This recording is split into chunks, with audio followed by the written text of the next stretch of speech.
In any city, in any country, go to any mental institution or halfway house you can get yourself to. When you reach the front desk, ask to visit someone who calls himself the holder of wisdom. The desk clerk will chuckle and guide you to an empty room.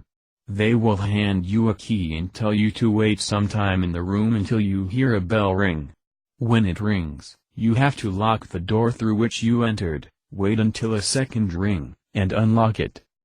Once those instructions have been carried out, the door will open all by itself and reveal a long hallway, with every conceivable color painted onto the walls, ceiling and floor.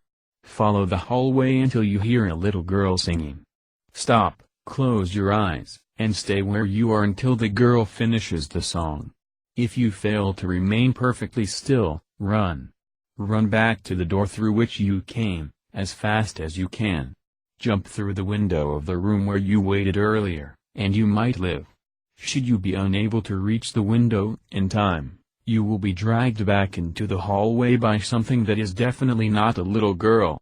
You will be pulled by this horror until time itself ends, forever feeling the pain of every soul dragged to an early grave. If, on the other hand, you manage to remain perfectly still until the song ceases, you will be free to either turn around and leave forever, or venture further into this realm.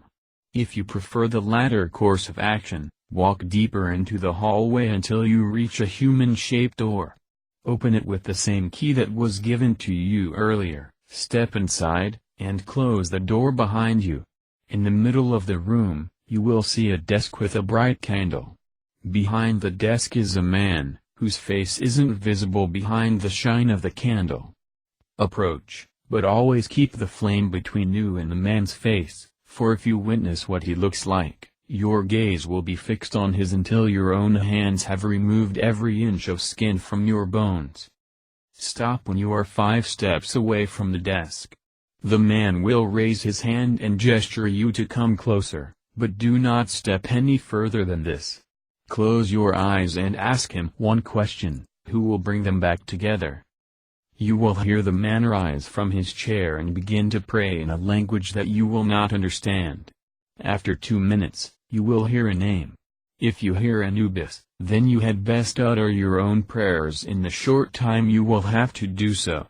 But if it is Thor you hear, then you may open your eyes. You will see the man's severed head lying on his desk, still speaking. After another 3 minutes, his prayer will cease, and he will tell you how you will die. He will describe every minute detail of your horrible death, and you will be unable to move or react while he explains your end. Lastly, he will describe the one who will steal your life away from you, and go into such detail as to why it is necessary that you yourself will question which would be worse, you being murdered, or you being allowed to continue to live. Eventually, the head will finish its ghastly tale. It is Object 9 of 538.